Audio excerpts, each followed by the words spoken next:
Okay, we're on to the electrode potentials topic, and this includes volts in it. And quite often I've had people in the past say, what do you mean we're doing volts? I gave up physics in year 11 and never wanted to do it again, so why are we doing volts? Well, it should give you a bit of a clue. The voltage is you have a voltage when you have something pushing away or attracting electrons, and of course you get electrons moving in chemistry in redox reactions, and this is all about measuring how strong an oxidizing agent is, or a reducing agent. We've all got a rough idea. We know what a good oxidizing agent is, like manganate and hydrogen peroxide, so on. This allows us to put a number on it, and so that's one of the important parts of the topic anyway. So let's have a look at this reaction here. We've got zinc reacting with copper sulfate. This is a very familiar reaction, metal displacement reaction we'd call it.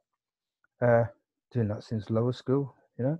And then we rewrite it in blue here as an ionic equation, and so we can cross out the sulfates, and we can say them, rewrite it as two half equations, because we can see all that's happening there really is the zinc is going to Zn2 plus and releasing 2 electrons, and the copper 2 plus is accepting 2 electrons and becoming copper metal.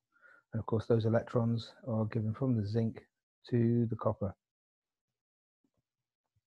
So we've separated that in our heads, and we can actually separate it physically. Those two half reactions, we can physically separate them. So I'll show you what I've drawn down here.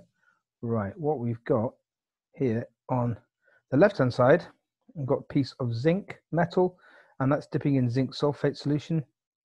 And then there's a wire here connected up to a light bulb, and you can see the light bulb's lit up, so there's electrons flowing there. And on the other side we've got a piece of copper metal, and that is in copper sulfate solution. This thing here is called the salt bridge, okay, which is, you need that to maintain electrical connection, complete the circuit if you like, and it's a piece of filter paper soaked in sodium chloride solution, or any ionic solution really.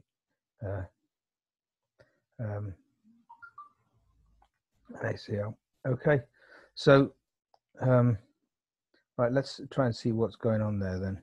Right, now we need to think about, we'll think about two little equilibria reactions. We've got two sort of half reactions going on here. So I'll do the copper one first. What we have is we've got copper metal accepting electrons and becoming copper 2 plus, accepting electrons and becoming copper metal. So that's one of our equilibrium reactions. And then on this side we've got zinc 2 plus accepting electrons and becoming zinc metal. Okay, so we've got those two. Now we've got to think about the those equilibria. Which one is furthest to the left?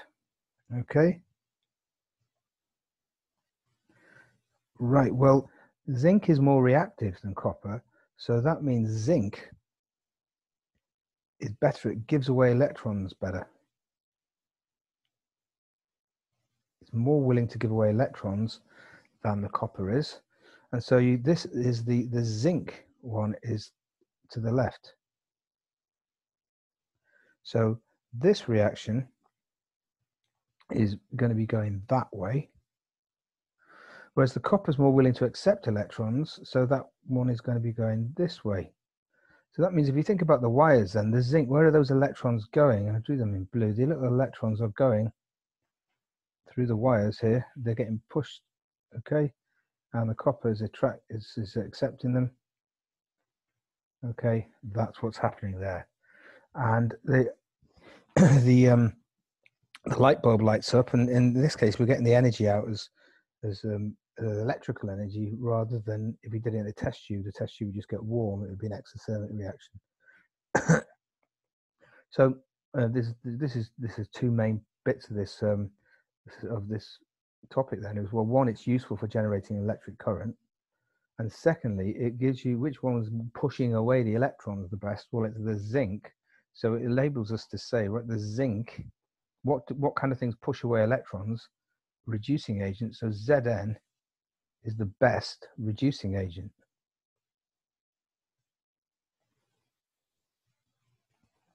Better than copper. Oh, alternatively, you could say, well, what's the copper 2+ doing? Well, that's accepting electrons. What kind of things accept electrons? Oxidizing agents. So copper 2+ is a better oxidizing agent than zinc 2+. Okay, so I'm going to rip some of that out, and then we're going to talk about what we actually going to do now. Is we're going to replace that light bulb with a voltmeter. Okay, so let's get rid of that. And you may or may not remember, voltmeters don't let much current flow. Okay, don't worry about that. That's a voltmeter. Now, if you do this experiment, you set it up with 1 mole per decimeter cube solutions. If you do it, you find that the voltage, the reading on the voltmeter, and we usually write that as E, stands for EMF, okay, is equal to, in that case, it's 1.1 volt. Okay, and that's when we're doing it with zinc and copper.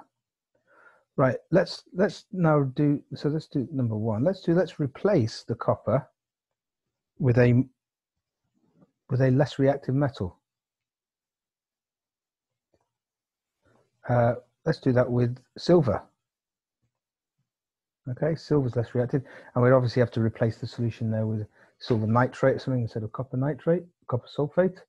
And if you did that, you'd find that the voltage that time would be bigger. It would be 1.56 volts. And that's not surprising, really, is it? Because silver, well, Ag plus is going to be a better oxidizing agent than copper 2+. So it's better at sucking in the electrons. Silver's a less reactive metal. Right, let's do another one. Let's say then, let's replace the zinc with a more reactive metal, say magnesium. And you might expect, and you'd be right, that the voltage would be even bigger, would be bigger again. The voltage that time would be 2.37 volts. Well, what's that showing us? It's showing us that the magnesium is better at pushing away,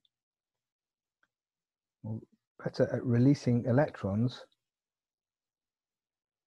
than the zinc. So magnesium is a better reducing agent than the zinc. So you see now, and the fact that the voltage is bigger, this you should be able to see now. We can actually measure how strong or how weak these reducing agents are, or oxidizing agents. We can somehow measure it by measuring the voltage, by comparing two things and measuring the voltage. Okay, so before we finish up this video, which will be necessary in the next things, is obviously drawing these sort of pictures like this one is takes a long time. So there's a standard way of representing these in a little diagram, a cell diagram. So I just want to do a cell diagram, okay? So, and I'll give you the few rules for drawing them. Cell diagrams.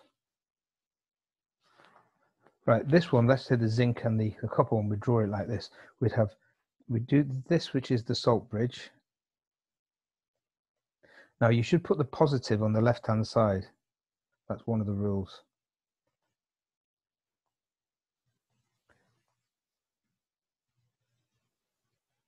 On the right. Now you may find it difficult to work out which is the positive at the moment. That will come a lot easier soon. But it'll be the copper is the positive one because that's sucking in the electrons. If you look here, well, the electrons are flowing into the copper, aren't they? So that's more positive, and the zinc is more negative. So the copper goes on the right-hand side. So I put down Cu2+, that's to show the copper ions, and then we draw a line that shows us a phase change in state, and then we've got Cu, which is the copper metal, and on the other side we put Zn2+, and there's a phase change again, and Zn metal. And the second rule is, if you notice that you see these ions, these go next to the salt bridge. It's the oxidized form, so that's rule 2. oxidized form next to the salt bridge. So in the case of the metals, yeah, the oxidized form is always the ion and the reduced form is the metal itself. And the third rule there, yeah, just that straight line means a phase change. And then usually what we write down is we write down the voltage that you get from that cell. And the voltage you write down as E. Usually call it E cell. E stands for EMF. And that would be 1.1 volts. And I should put a plus in there. And this gives you the polarity of the right-hand electrode. So it should always be positive. And another thing is you've probably seen of a little symbol here, the standard symbol. This means you do the experiment at 298 Kelvin and all ions at 1 mole per decimeter cubed. To change the ion concentration, you will change the voltage a little bit. Okay, so that's a cell diagram. So just to show the other ones, we did another one, didn't we? We had magnesium and copper. Let's do that one. So you'd have Mg, phase change, Mg2+, that's the oxidized form of the salt bridge. On the other side, you've got your copper 2+, that's the oxidized form of that one. Phase change, Cu, that's the reduced form.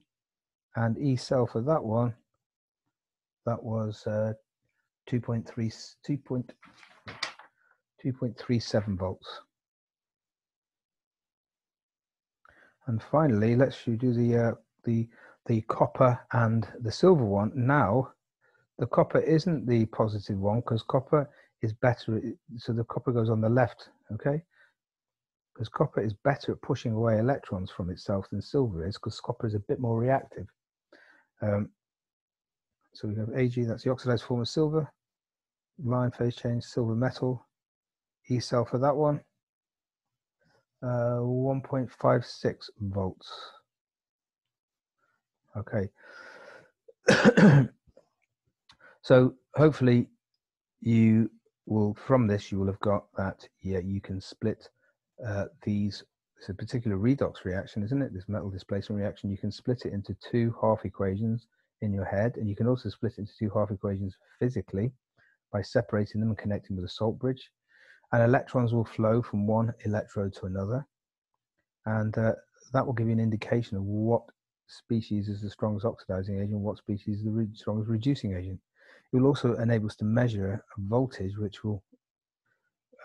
could be very useful, as we'll see in a later video.